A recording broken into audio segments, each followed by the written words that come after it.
Hola, ¿cómo están? Bienvenidas y bienvenidos a la primera cumbre virtual de Sabia Mayores dedicada a las personas mayores de Hispanoamérica. Estamos muy contentos de presentarles a Bárbara Diego Pérez de Care Gerontológica para hablar sobre edadismo. Muy bienvenida, Bárbara.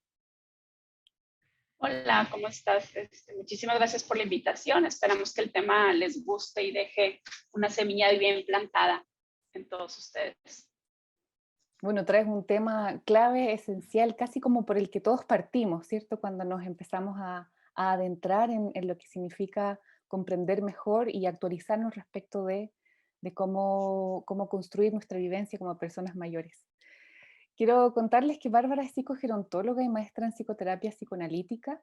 Cuenta con estudios de posgrado en gerontología, psicoterapia, psicodiagnóstico, MBSR, neuropsicología, negocios, políticas públicas y cuidados.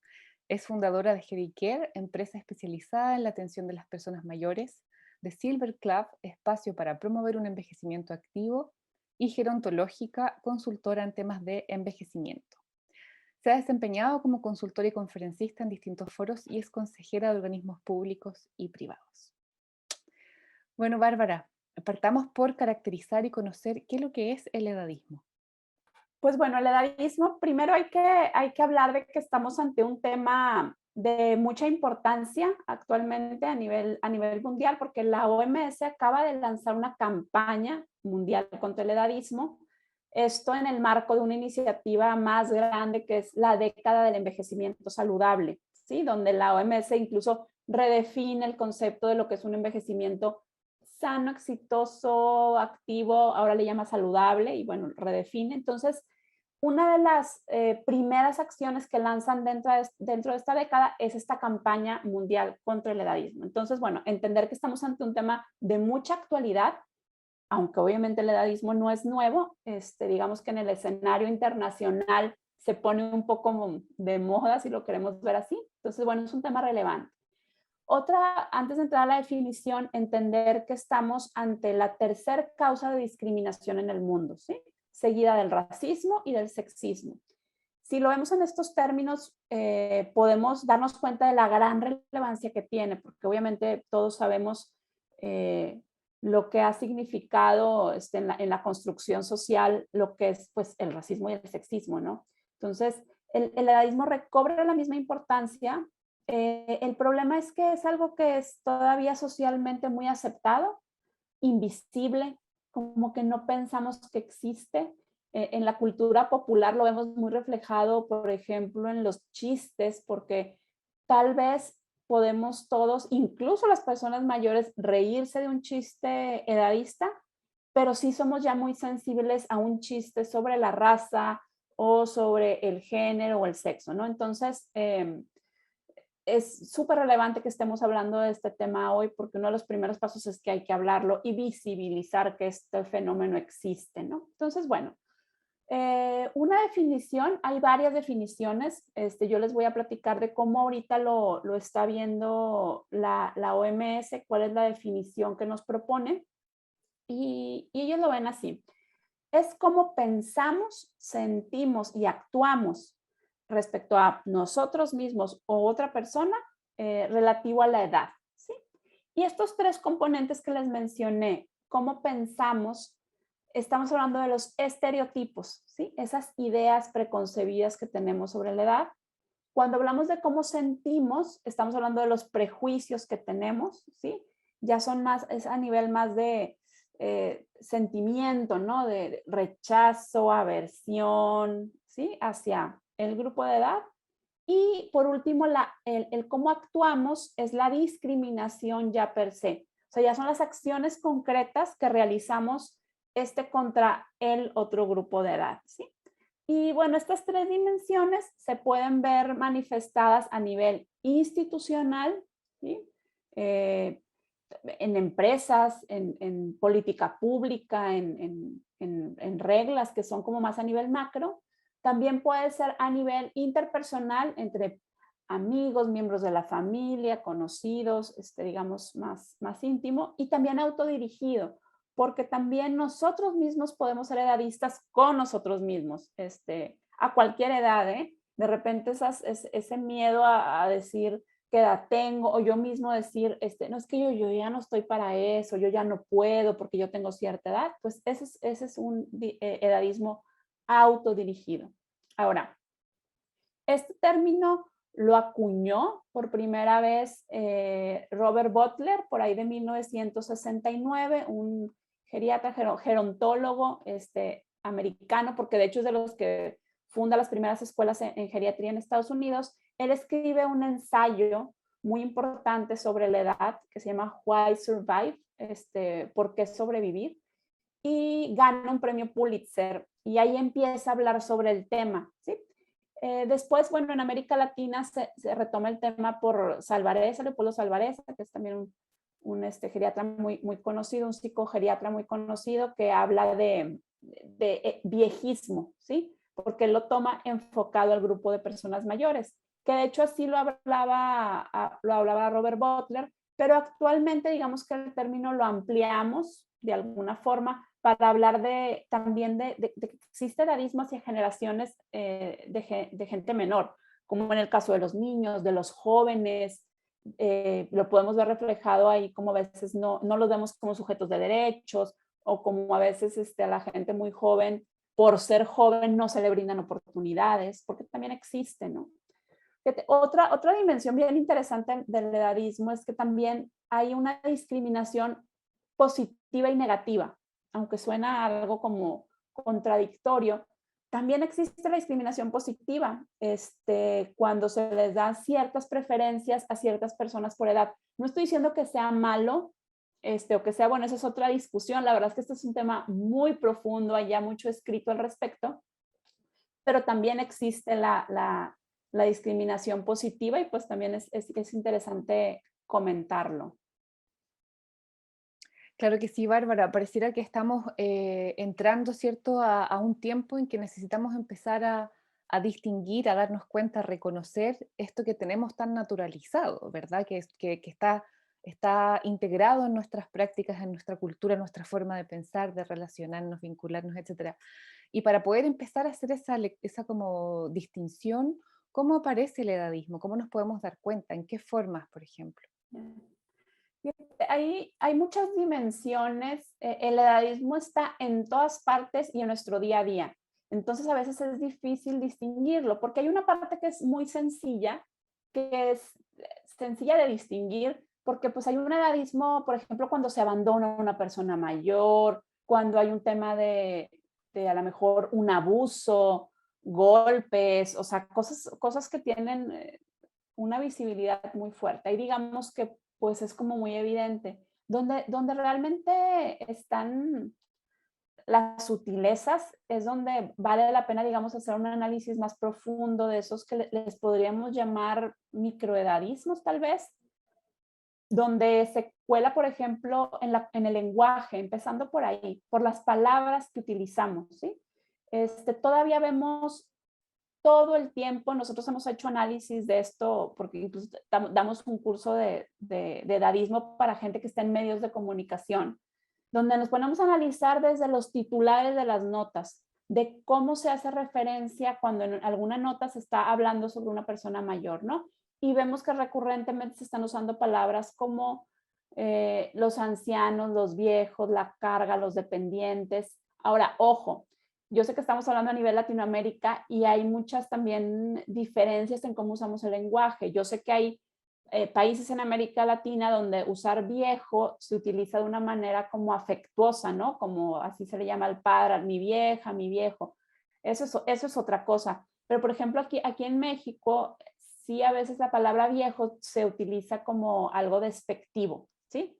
Entonces, bueno, aquí todo depende también del contexto. No vamos a satanizar una palabra per se, o como la palabra anciano, que tiene unas raíces etimológicas lindas, y tampoco estamos diciendo que no podemos utilizar la palabra anciano, es una palabra linda, pero a veces, en cierto contexto, con la carga ya social que trae esa palabra, tú te das cuenta que se está utilizando como para demeritar a alguien, ¿sí? A mí me ha tocado ver, y bueno, en nuestro país lo vemos que, por ejemplo, a figuras de la política, vamos a poner un ejemplo, se les ofende con el calificativo de ancianito, de viejo, de abuelito, ¿sí? Como si fuera una ofensa, ¿sí? Entonces, todo depende del contexto en el que se hable. Por ejemplo, otra palabra interesante de analizar es la palabra abuelo, ¿sí? Pues la palabra abuelo, pues todos tuvimos o tenemos un abuelo y pues está perfecto usar la palabra abuelo. ¿Cuándo se vuelve problema usar la palabra abuelo al referirse a las personas mayores? Cuando generalizamos y metemos a todas las personas mayores en el calificativo de abuelos, ¿sí? Y entonces escuchas notas como, ya les toca a los abuelitos la vacunación, por decir, ¿no? Ahorita en el contexto de COVID. Cuando una de las cosas más importantes a saber cuando estamos hablando de edad, de personas mayores, es la heterogeneidad que existe en el grupo de población. No hay grupo más heterogéneo que el grupo de personas mayores. Entonces, calificarlos a todos con un rol social que es muy válido y muy lindo, pero para la persona que sí lleva ese rol social, eso es una forma de alguna forma de discriminación a través del lenguaje, esa homogeneización, ese borrar todas las características que cada grupo tiene. No sé si me explico. Entonces, te digo, el lenguaje es una primera manifestación donde nos podemos dar cuenta de esto. Existen muchísimos chistes, muchísimos memes, caricaturas, cine. De verdad, si ponemos el ojo en este tema, nos damos cuenta que vivimos inmersos en esto, ¿no? A mí me llama la atención, pues siendo gerontóloga me toca mucho que me manden chistes, ¿verdad? Que tienen que ver con edad, porque bueno, pues tú te dedicas a temas de personas mayores, te va a dar mucha risa porque pues este chiste tiene que ver con tu tema. Y me he metido en 2, 3 discusiones fuertes porque es edadismo puro, o sea, discriminación pura, es una burla. Por ejemplo, es muy común este tema de asociar vejez y enfermedad, ¿no? Todo el tiempo se está haciendo esta asociación y pues es un estereotipo. Y entonces estos chistes de a cierta edad, pues ya todo se me tiene que olvidar, como si la demencia o los trastornos neurocognitivos fueran igual a envejecimiento. Hay toda una línea de discurso que asocia vejez y enfermedad, ¿no? Entonces, pues bueno, eso te digo a nivel como un poquito micro, macro, depende de dónde se esté utilizando el lenguaje, pero es donde podemos empezar a ver. Actualmente, si hablamos de lenguaje, porque es una duda que muchas personas tienen, bueno, ¿cómo nos debemos de referir a las personas de edad? ¿Cuál sería la forma más correcta, no? Adultos mayores, personas mayores, personas adultas mayores. Y bueno, la verdad es que hay muchas formas que pueden ser correctas, pero actualmente la Convención Interamericana que se hizo hace un par de años sobre estos temas propone hablar en términos de personas mayores, ¿sí? A mí me parece como que es un tema, pues es corto, es directo, a veces suena muy largo, personas adultas mayores.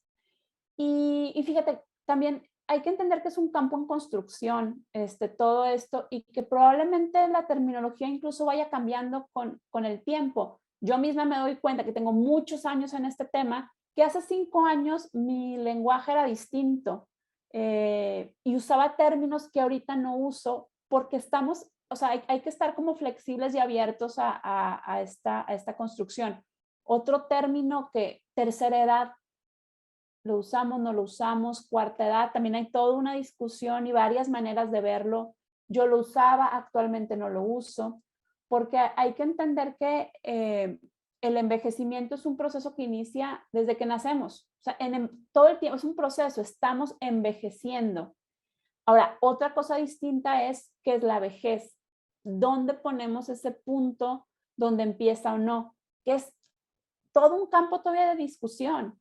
En México decimos que una persona es persona mayor desde los 60, en Chile creo que es 65, en Argentina creo que es 65, o sea, en cada país incluso varía. Y eso, ¿por qué se puso esa edad? Cuando se puso esa edad, incluso la esperanza de vida era muy distinta. Digo, no vamos a ahondar totalmente, pero lo que quiero comentarles es eso, que es un campo en construcción y que probablemente en algunos años haya propuestas nuevas y por qué no lo enfocamos así Y bueno, entonces, ¿cómo aparece? Aparece en todos lados. Digo, nos podemos también hablar de las oportunidades laborales, en el tema de empresa, políticas de jubilación, a veces en las políticas que son muy asistencialistas, por parte del Estado, también es una forma de evidenciar ese edadismo. Simplemente por edad, ya te doy esto porque tú ya no puedes, cuando en realidad se deberían de evaluar la funcionalidad y otros criterios, ¿no? Entonces, bueno, tema ahí profundo. Yo los invito a lo mejor ahorita cuando reciban un chiste donde se habla sobre edad, vean una serie, una película, traten de analizar qué es lo que está atrás, cuál es el mensaje que se está ahí mandando. Qué importante, Bárbara, también plantear esta reflexión y esta práctica como un campo en construcción, porque también si pensamos en nuestro presente, que estamos atravesados de tantas transformaciones culturales como el feminismo, ¿verdad? Las transformaciones que tienen que ver con la diversidad, con la sexualidad, los cambios que tienen que ver con nuestra relación con la naturaleza, etcétera. eh, este campo de construcción también está siendo permeado por todo aquello. Entonces también poder mantenernos abiertos y reflexivos en torno a qué es lo que está ocurriendo con este campo también es súper importante. Y claro, empezar desde ya, como tú dices, a problematizar o a revisar aquellas ideas fuerza, aquellas como prácticas que tenemos como naturalizadas, como habíamos hablado, para empezar desde ya, como nos empezó a pasar, ¿te acuerdas cuando empezamos con los micromachismos? Que también fue un poco lo mismo, que tuvimos que empezar a darnos cuenta de que en nuestro día a día, de forma inconsciente, actuábamos de esa manera. Y ahora también nos toca empezar a darnos cuenta de qué manera en nuestro día a día replicamos o reforzamos, ¿cierto? Discriminaciones o prácticas edadistas que no nos ayudan a construir, ¿cierto? El tipo de vejez que tanto, bueno, que cada uno desea transitar. Justamente quería Fíjate, preguntarte, dime. ahorita que es un comentario, ahorita que decías ese tipo de vejez, hay un término que usamos mucho actualmente que es vejeces, o sea, hablar sobre vejeces, ¿no? O sea, porque hay tantas formas de envejecer como personas, ¿sí? Ese tema de la diversidad que hablas. Claro, bueno, justamente quería preguntarte, ¿cuáles son los efectos que tiene el edadismo en la vida de las personas mayores? ¿Cómo les afecta? Sí. Mira, ahora que se lanza esta campaña mundial contra el edadismo, la OMS lanzó un informe donde recopiló investigaciones, información sobre este tema y es muy interesante que ellos plantean algunos efectos como muy puntuales del edadismo, que a veces es difícil tal vez cuantificar, pero hay evidencia de que el edadismo en general afecta la salud física y mental de las personas mayores. O sea, eso es un hecho que aumenta las posibilidades de depresión. Y algo también interesante es que aumenta las conductas de riesgo, ¿sí? Por ejemplo, como la mala alimentación, el fumar, el alcohol, el no tomar la medicación que corresponde.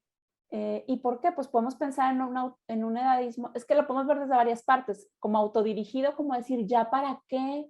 Yo ya para qué, yo ya tengo tal edad, ¿para qué me cuido? Pues si yo ya me voy a morir, ¿no? Puede ser el racional detrás.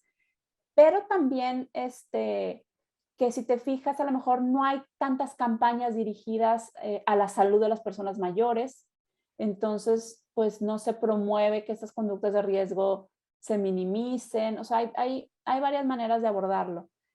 También se dan cuenta que, bueno, impacta obviamente en una menor calidad de vida, un mayor aislamiento social, también que puede tener varias lecturas, desde que hay menos oportunidades de espacios físicos y no físicos de encuentro para personas mayores, y los que hay están como enfocados en la persona mayor enferma, ¿no? En que la demencia, que el Alzheimer, por ejemplo, ¿no? Y finalmente, pues hay un alto costo económico, tanto para las personas como para la sociedad, ¿no? O sea, derivado de estas cosas. Entonces, hay un impacto real, que bueno, tiene que ver con estas cosas. No, súper súper importante el impacto, o sea, tremendo en cuanto Ujú. a cómo se pueden percibir a sí mismos, incluso a su propia forma de pensarse en las vejeces. Em, Quería preguntarte, porque hay mucho que hacer, ¿cierto? Cuando tú estabas comentando cuáles son las dimensiones, y digo, wow, la verdad es que tenemos que revisarlas casi todas. ¿Cómo podemos, o cuáles son como aquellas dimensiones más prioritarias? ¿O por dónde partimos, por ejemplo, para poder erradicar estas discriminaciones en la familia, en las instituciones, nosotros como personas, ¿cierto?, individuales? ¿Cómo lo hacemos? Ujú. Bueno, mira, hay tres cosas importantes que se han revisado que se sabe funcionan, ¿no?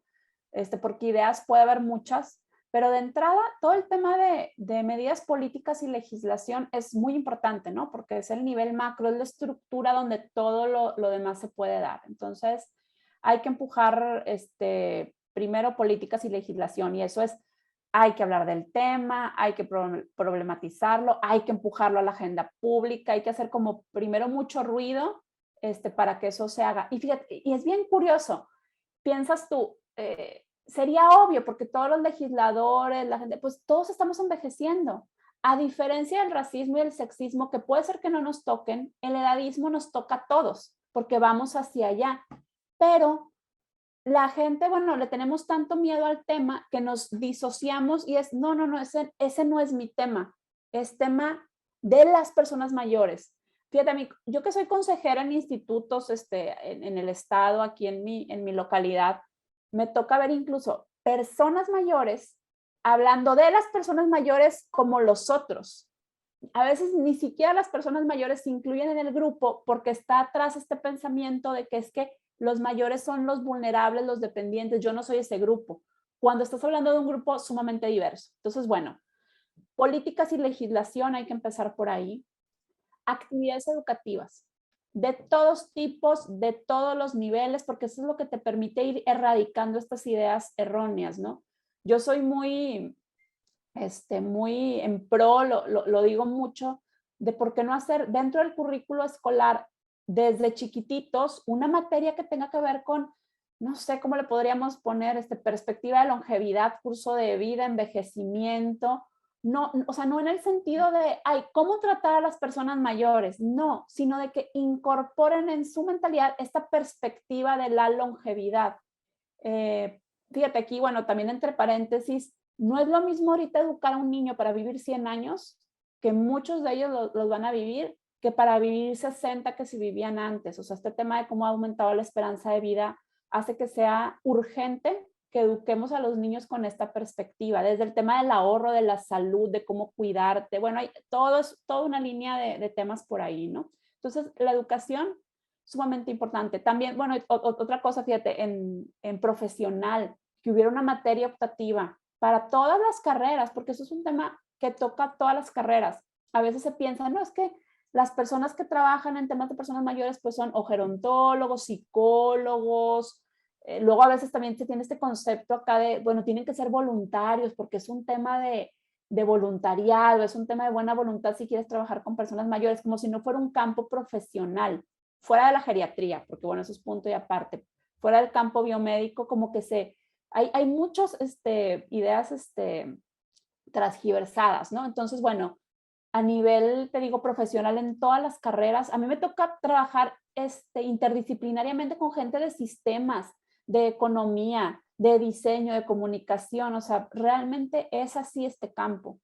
Y por último, algo que ha demostrado mucha eficacia y que creo que ustedes como Sabia, la verdad es que lo podrían empezar a trabajar, es toda la intervención intergeneracional, ¿sí? Donde gente de diferentes generaciones colabora. Es importante también mencionar que no es como cualquier actividad intergeneracional, de nada más júntense o que vayan los niños a una residencia geriátrica, que está muy bien, pero una intervención intergeneracional bien planteada tiene que tomar en cuenta la horizontalidad de las relaciones, donde uno le enseña a otro y el otro también le enseña, no nada más de como relaciones un poquito de poder, que puede ser la persona mayor enseñando o el niño ayudando a la persona mayor enferma, Eso es como que lo típico, ¿no? Pero hay que salirnos de ahí y generar como que se den otro tipo de encuentros. Entonces, la intervención intergeneracional es sumamente importante. Digo, desde estos espacios que podemos estructurar hasta que en las mismas universidades se abran los espacios para las personas mayores. O sea, aquí en México existen las universidades para personas mayores, pero todavía son programas dentro de una universidad como muy encapsulados. ¿Por qué no normalizar que a cualquier edad puedes tomar cualquier curso, independientemente de la edad que tengas, ¿no? Ahorita se ven como casos muy excepcionales, pero bueno, hay mucho que hacer ahí al respecto. Claro, a propósito de lo último que dices, estaba pensando en lo importante que es presentar referencias, ¿cierto? Personas mayores haciendo distintas cosas, porque siempre vemos que las personas mayores aparecen en los medios de comunicación, como tú dijiste al inicio, como los abuelitos o con una perspectiva asistencialista, etcétera.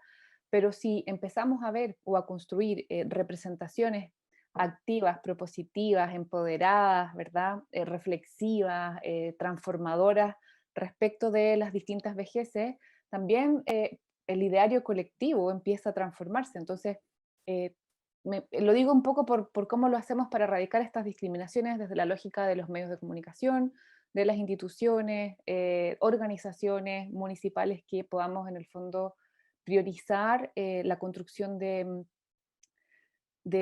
claro, de referencias distintas, positivas, que le permitan a las personas mayores inspirarse, ¿cierto? Decir, oye, yo puedo estudiar lo que tú decías, puedo estudiar, puedo casarme de nuevo si quiero, puedo dar la vuelta al mundo si quiero, puedo inventar un negocio si quiero, etcétera.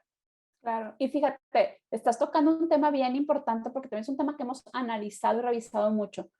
Em, Actualmente en los medios de comunicación cada vez un poco más se empiezan a mostrar estas figuras de personas mayores. Pero ¿qué vemos? Dos polos actualmente. O se presenta a la persona mayor como alguien dependiente, y todo este tema asistencialista, dependiente, disminuido, con necesidades de apoyo. O empieza a surgir una figura de la persona mayor hipervital, que todo lo puede, en una patineta, dando brincos, corriendo maratones, que también los hay. Yo no digo que no haya, pero lo que necesitamos al final es que haya todas las representaciones, ¿sí? Porque si no, también se vuelve como una cosa, como si lo trasladamos a temas de género, tal vez para entenderlo un poco mejor, es como estas representaciones de la mujer bella, siempre, ¿sí? Claro. Entonces, Sigue siendo también hay que estereotipo. cuidar, exacto, a eso hoy.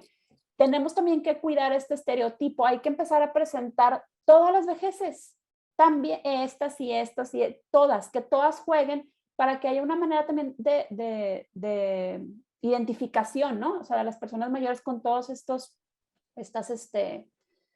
representaciones, valga la redundancia, ¿no? Sí, bueno, nosotras en el equipo conversamos mucho y mientras más conferencias tenemos, nos damos cuenta de lo que tú decías al inicio, Bárbara, que este es un tema súper profundo y totalmente transformador para la vida humana. O sea, todo lo que implica empezar a comprender y empezar a proyectarnos, ¿cierto? Bueno, en la esperanza de vida, cambiar nuestras instituciones, nuestras prácticas culturales, nuestra forma de percibirnos a nosotros mismos, la posibilidad de hacer o reinventarnos tantas veces. O sea, es súper profundo y llegar a sentirlo en el corazón o a entenderlo intelectualmente implica sacarse un montón de vendas, no sé, de estereotipos, de caminos, y qué importante el trabajo que están haciendo, y qué importante es que también, así, insisto con lo del género, porque es lo que nos toca como más sensible, pero cuando nos empezamos a dar cuenta que hay discriminación por género, es como cuando podemos empezar a poner nuestro límite o podemos empezar a visibilizarlo. Lo mismo debiera pasarnos cuando una persona mayor se empieza a dar cuenta que está sufriendo discriminación por su edad. Entonces, ¿qué recomendaciones podemos darles a las personas mayores para que puedan empezar a darse cuenta o a percibir eso para poder también percibirse y empoderarse como personas con derecho? Ya.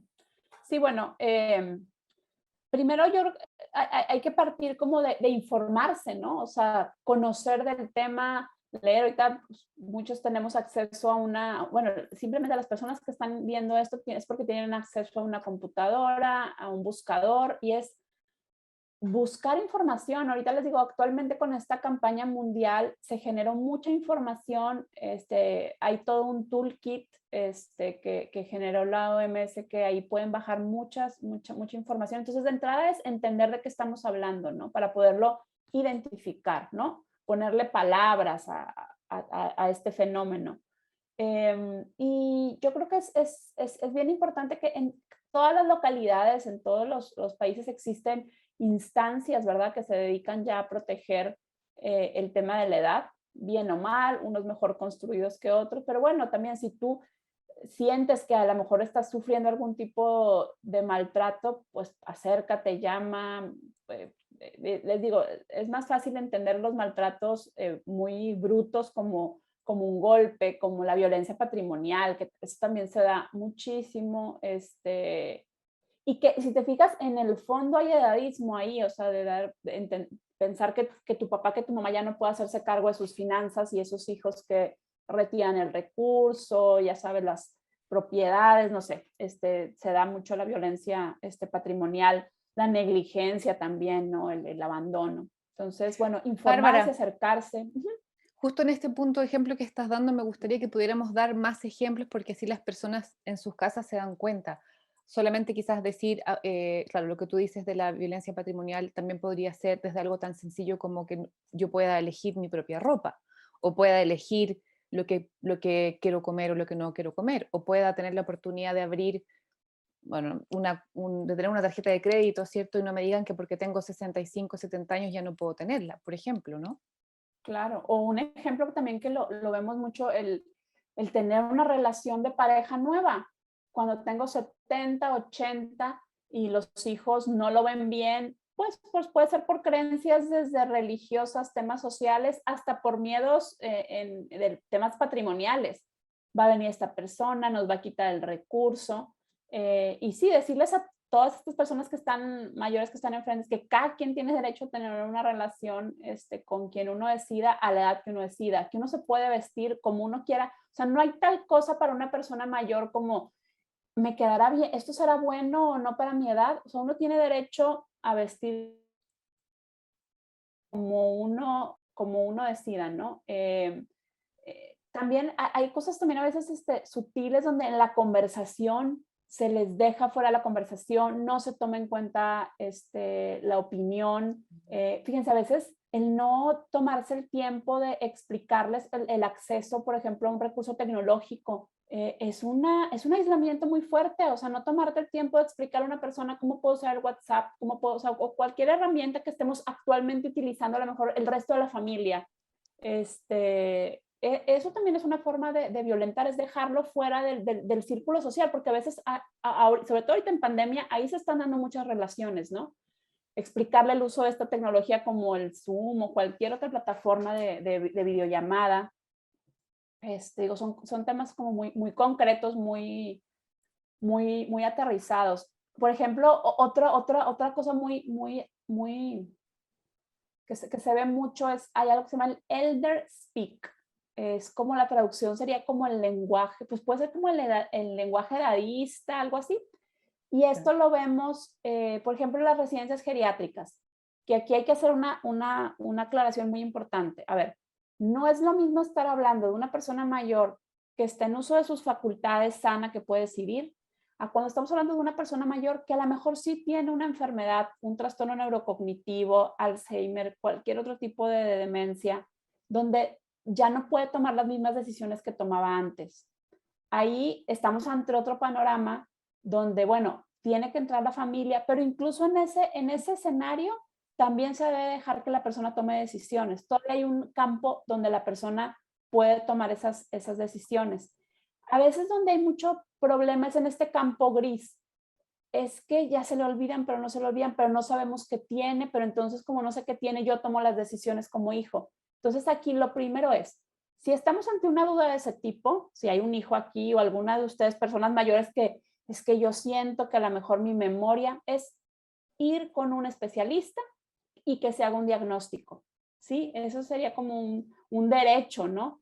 Porque si no, podemos pasar muchos años en esa área gris donde no se les está permitiendo pues, ser sujetos a ciertos derechos, ¿no? Ahora, si hay un diagnóstico de un problema de memoria, les digo, no significa que ya no puede tomar ninguna decisión, pero se le va ayudando y se le va acompañando. Aparte, si nosotros apoyamos para que una persona tenga un diagnóstico temprano, esa persona puede tomar decisiones de cómo quiere que vengan los siguientes años. Puede tomar decisiones de qué hacer con su patrimonio, con sus recursos, con sus cosas, dónde quiere vivir, cómo quiere vivir, con quién. Entonces, es bien relevante. O sea, no es cualquier cosa esto de los diagnósticos, porque sí es una realidad que a mayor edad tenemos más probabilidades de sufrir un trastorno de este tipo, ¿sí? No es que sea obligatorio, o sea, no es que todos tengan que, pero hay algún porcentaje de gente que sí, entonces hay que cubrirse. No sé si más o menos me explico, pero creo que ese es un tema bien relevante. Muy relevante. Quería justamente preguntarte, Bárbara, pensando en ejemplos para que las personas mayores en sus casas, de sus cuidadores, puedan darse cuenta que, porque me hizo mucho sentido lo que tú dijiste también al inicio, que es que, ¿cómo me doy cuenta yo que soy una persona mayor que estoy teniendo prácticas edadistas conmigo misma? Es decir, ¿cierto? Que estoy siendo o que no estoy teniendo la distinción para poder desplegarme y desarrollarme como yo quisiera. Entonces, ¿qué preguntas me puedo hacer respecto de mí misma, respecto de cómo estoy viviendo mi vida en este momento, que me ayuden a darme cuenta si es que yo misma estoy discriminándome, discriminando a otros? ¿Cómo salgo de? Porque a veces la jaula también siempre parte en uno. Entonces, ¿cómo me empiezo a dar cuenta? ¿Cómo empiezo a derribar los propios mitos, los propios estereotipos que tengo sobre mí misma, sobre las vejez? Bueno, a lo mejor, bueno, hay como, se me ocurren muchas estrategias, pero primero es a lo mejor cuestionarme, ¿hay algo que yo quisiera hacer que no estoy haciendo por un tema de edad? ¿Ya para qué? O sea, tal vez métanse un poquito en su discurso interno, ¿no? O sea, sale por ahí de repente, ¿ya para qué? Ya no tengo edad, pues ya para los años que me quedan. O sea, si está ese discurso interno en ustedes, pues quiere decir que ahí hay algo de edadismo conforme uno mismo. Ahora,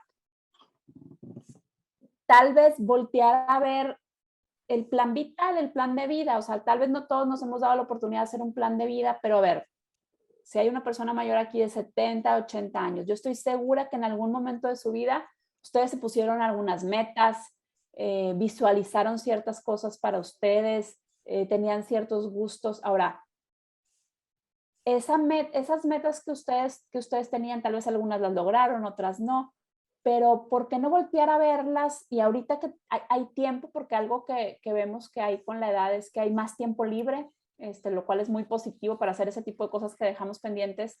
eh, ¿Por qué no retomarlas? ¿Por qué no hacerlas? ¿Por qué no volverlas a traer a la mesa?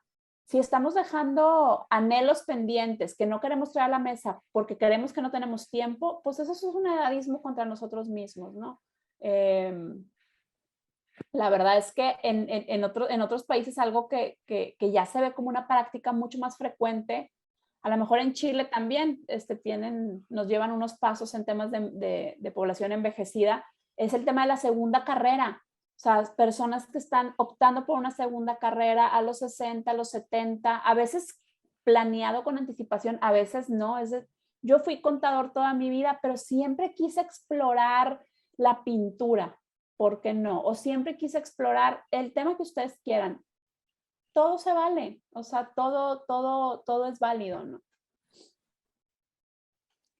¿Cómo podríamos, por ejemplo, también trasladar esta reflexión a las instituciones o las organizaciones? ¿Qué me podría preguntar como organización, cierto, respecto de este tema?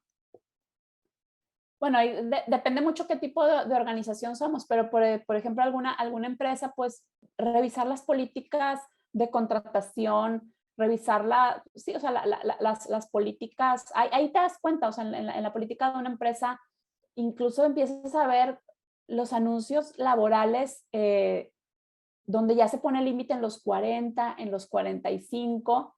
No estás hablando de personas mayores, pero eso es edadismo, ¿sí? Yo creo que vamos a ver en un futuro prácticas donde tal vez la edad no se incluya en los currículums, así como ya se empieza a ver esa práctica de que no venga el sexo, el estado civil, ese tipo de cosas, incluso lo podremos ver con la edad. Y en este tema laboral, que también es un tema que se me hace muy, muy interesante, muy rico, que nos da para otra charla totalmente, yo sí visualizo un futuro donde haya como una reentrada de las personas mayores al mundo laboral, pero bajo otros esquemas, flexibles, con otras características. Uno, porque muchas personas quieren seguir activas en ese rubro, y también porque va a haber una necesidad muy fuerte de seguir trabajando más años. O sea, el tema de la jubilación a los 60 años, o sea, cuando se pusieron esas edades, la esperanza de vida era muy diferente a la que soy, y seguimos jugando con las mismas reglas, cuando realmente debe estar indexada a la esperanza de vida. Es un tema muy profundo. Yo sé que ustedes han tenido también ahí en Chile sus encontrones con este tema. Hay una gran problemática ahí, pero sí se tiene que cambiar porque no es sostenible. O sea, las edades de la jubilación no son sostenibles con la esperanza de vida actual. Así es. Quería preguntarte, para ir ya finalizando, Bárbara, nuestra conferencia, porque como tú dices, hay un montón de temas que uno quisiera hacer doble clic y podríamos estar otra hora conversando, ¿verdad? Em, ¿Hay algún mensaje final o alguna temática que quisieras compartir a la audiencia que te estaba mirando? Sí. Miren, para cerrar, irnos con el mensaje de que el edadismo es un prejuicio contra nosotros mismos, o sea, contra nuestro futuro yo. Si lo vemos desde ahí, creo que nos cambia mucho la perspectiva, o sea, como incluirnos a la edad que tengamos, ¿eh? Porque a veces les digo, también a lo mejor una persona mayor que esté aquí puede disociarse de ese grupo. Yo no soy de ese grupo de personas mayores. ¿Sí me explico? Entonces, el edadismo va contra nosotros mismos. Y si hay aquí, por ejemplo, personas que están construyendo proyectos gerontológicos, proyectos dirigidos a personas mayores, creo que es una gran responsabilidad formarse en estos temas, erradicar cualquier prejuicio, idea edadista que esté dentro de ustedes antes de diseñar un proyecto, porque a veces algo que veo muy frecuente es personas desarrollando proyectos en este tema, reforzando los mismos prejuicios y estereotipos, ¿sí? O sea, se están a veces diseñando proyectos desde este paradigma, ¿sí? Entonces, estamos creando esa cultura gerontológica donde vamos a envejecer los que somos un poco más jóvenes ahora. Entonces, ¿en qué tipo de sociedad quieres tú vivir tu adultez mayor, o cómo le queramos llamar, o tu proceso de envejecimiento, tu etapa de vejez? ¿En qué tipo de sociedad quieres vivirla? Y esa constrúyela. Entonces, mucho cuidado, personas que están, les digo, diseñando, mucha autoconciencia, mucho autoconocimiento, primero ejercicios personales para erradicar desde ahí, ¿no? Eso me gustaría dejarlo como un cierre. Súper. ¿Y nos quieres contar sobre lo que realizan con Gerontológica? Sí, claro. Yo tengo muchos años dedicada a este tema, casi 20 años. De hecho, cuando inicié no existía aquí en mi país formaciones, por ejemplo, en psicogerontología. A mí me tocó ir a estudiar a Argentina y otros países. Entonces, yo empecé en el tema hace 10 años de cuidados con Gericare, muy específico con cuidado a personas mayores, después otro proyecto de envejecimiento saludable con Silver Club, y recientemente, como por toda esta experiencia y todo este equipo de trabajo que hemos reunido, lanzamos Gerontológica, que es una consultora en estos temas, donde hacemos formación, donde hacemos consultoría, laboratorio de ideas y diferentes proyectos. Justo acabamos de terminar de dar un curso sobre edadismo, específicamente para medios de comunicación y gente interesada, donde analizamos estos temas que hemos estado aquí platicando, pero con mucha profundidad, con muchos ejemplos de la cultura popular, con muchas películas, series y demás. Y bueno, invitarlos, si a alguien le interesa el tema, nos puede buscar ahí Gerontológica con K, ahí estamos en las redes sociales, y pues Gracias por la invitación. Ojalá podamos seguir colaborando. Por supuesto que sí, que sea el inicio de un gran camino, de una gran red que vayamos co-creando todos los que estamos participando de esta cumbre y de otras instancias que se están levantando día a día en torno a las vejeces. Bueno, Bárbara, quiero agradecerte por estar presente, por traer este temazo, por ayudarnos a comprender. Estamos todos aprendiendo, nosotras en el equipo también aprendiendo cada vez más, sensibilizándonos, problematizando, que es un poco la idea de esta cumbre, poder hacernos preguntas y poder también ir derribando día a día mitos, prejuicios y estereotipos. Pues Bueno, si quieren conocer más sobre Bárbara, pueden ingresar a su sitio web o redes sociales que van a quedar en esta misma página, y además pueden dejarle preguntas o comentarios en el chat disponible para conversar. Muchas gracias por acompañarnos en esta cumbre dedicada a impactar positivamente la calidad de vida y bienestar de las personas mayores.